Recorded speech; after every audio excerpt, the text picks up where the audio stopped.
The second day into the race, Goose Bay checkpoint got hit with a real mild. We lost close to 6 inches of snow, everything flooded. We had 3 to 4 hours of rain during the day, which made it really difficult for the racers that was leaving to head towards North Coast. They were leaving conditions in the pluses and heading into conditions that were in the minuses with snow and storms ahead of them. Under spectacular sunshine at midday, it did not take long for Cain's to claim its first victim. Just seconds into the race, tragedy strikes Team 41, Noah and David Schwappe, as they go down before they reach the first checkpoint.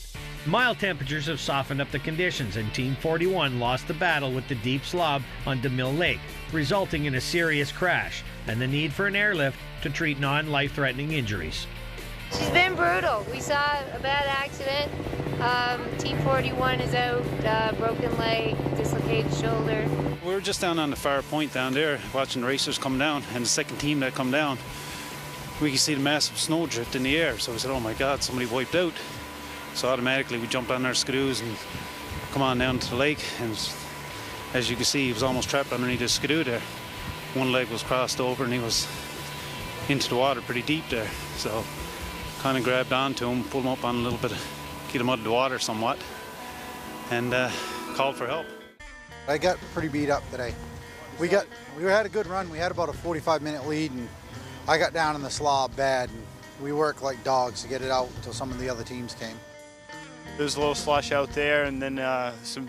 A majestic moment for all is passing through what is called the Pearly Gates, a passage into the mountains that with the right weather is absolutely heavenly to experience.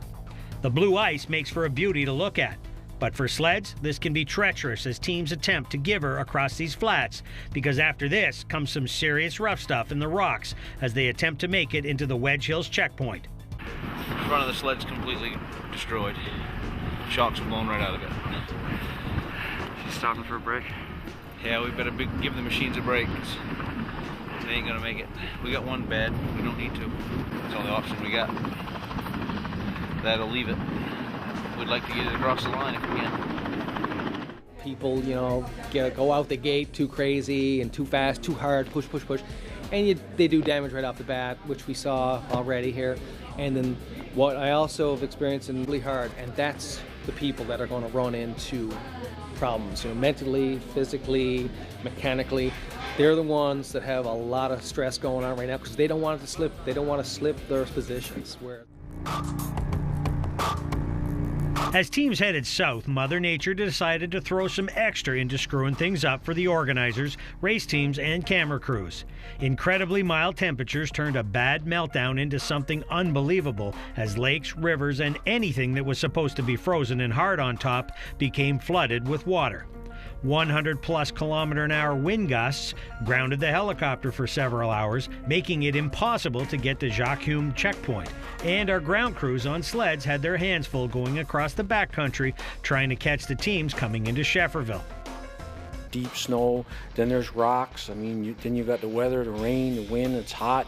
You got to dress differently. I mean, you're changing clothes. I mean, it's incredible what these guys go through. Sunday morning we got up, was mild, and on our way to Makovic, we experienced freezing rain, and by the time we got to Makovic around 1 in the morning, it was a blinding snowstorm. We probably, 70 or 80 km/h winds and ground drift. We could see visibility was like 6 feet, and we had everything in one day.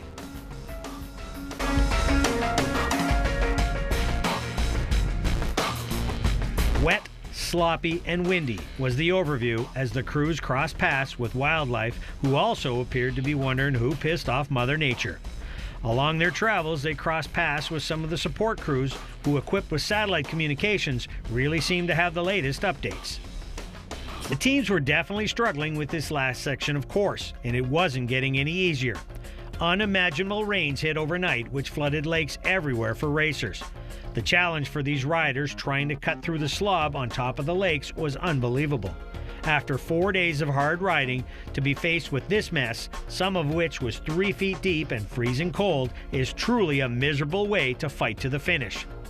Our crews ventured into the tough stuff for the frontline comments, which were more than colorful and filled with frustration and yet an unrelenting determination being so close. We can't proceed past this point. There's open water here, and we got to get up to the end of this lake, but how are you going to do it? Well, I tried to get out the lake. I couldn't move on the lake. The belt kept slipping, and I couldn't go nowhere. Burnt off a belt down there, changed one. Tried going around that side, tried going around that side, and I tried getting up on this. I got up on this, and I tried. We're going to go down there for a look, and she dropped. There's an open river there, he says. So at this point, is there any way to get to the finish? I'm not going nowhere. I gotta get to the bridge. I gotta get to that bridge down there. I don't know how I get down there. I guess you can hook me up the chopper.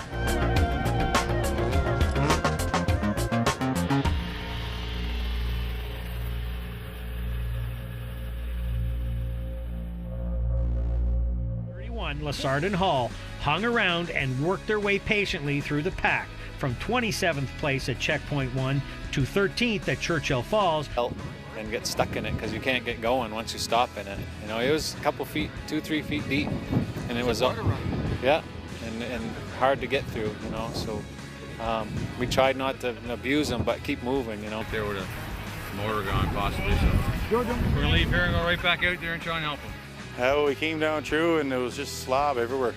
And we ended up coming down through a big wabash there, and belt will slip in, and she was burnt out 2 belts, didn't know what to do, and then I'm pulling up on a tail line out there and buried this skidoo. Buried it, but we ended up getting her out, 4 of us. The other team's out there now, and I think they got the motor gone.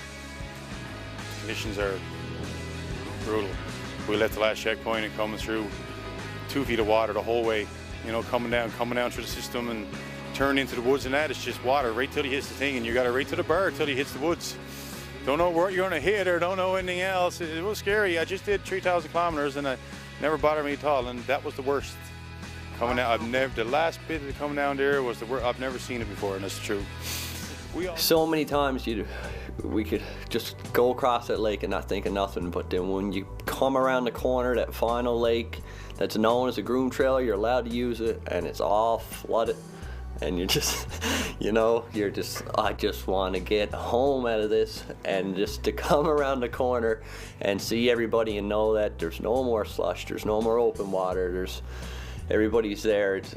It's a really good feeling. It's a relief just to kind of, you know, I just wanted to lay back on the seat and just say, like, wow, you know, we got through it. They threw a lot at us, but we got through it. The lucky 13th place went to Team 11, Matthias and Stadler, while living true to their promise that they would finish no matter what. Team 44 finally got out of the slob and crossed in 14th place.